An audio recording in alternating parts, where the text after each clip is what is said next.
Stanford Hall. It's a stately home set in more than 350 acres in the heart of England, and it's being transformed into a state-of-the-art rehabilitation centre for injured servicemen and women. The hope over time is that it could take civilians as well, creating a model to help improve the treatment of trauma in the NHS as well as the military.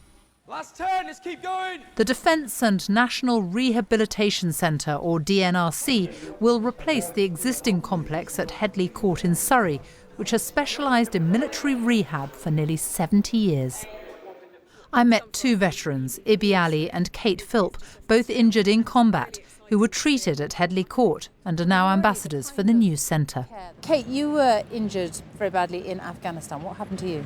Yeah, I was serving there with the Army in 2008, and the vehicle that I was commanding drove over an IED, a roadside bomb, and sadly in the explosion one of the soldiers was killed and 4 of us were injured, which led to me choosing to have my leg amputated below the knee. And that was because if you hadn't, you would have been living in pain for the rest of your life? Exactly, yeah, they could have fused my ankle, but I'd have walked it with a stick and been in pain on a daily basis. I was in and out of Headley for about 16 months. I had some further surgery in that time as well, which sort of prolonged things, but I was then able to go back to work and continue serving.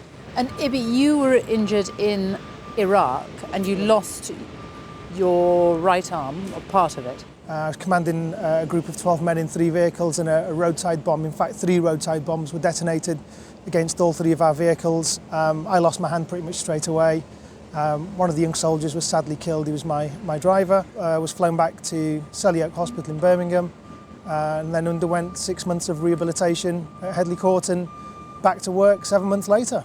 The extraordinary thing about both of you is that you were both very badly injured. You both lost limbs, yet you were both back out in service pretty quickly.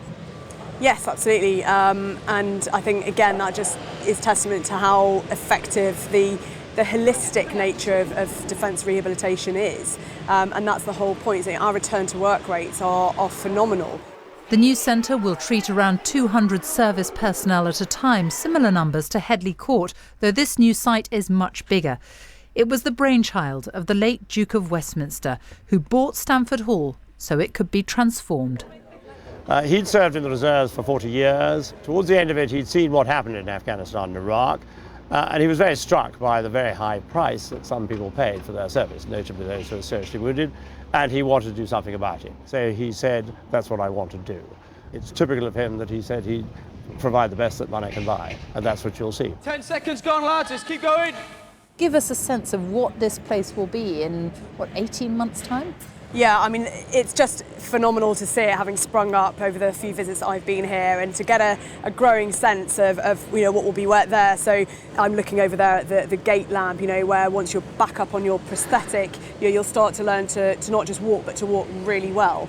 And then you kind of sweep across and you've got complex trauma where people with our injuries will be treated. Everything is just so well interconnected and designed with patient, comfort and ease.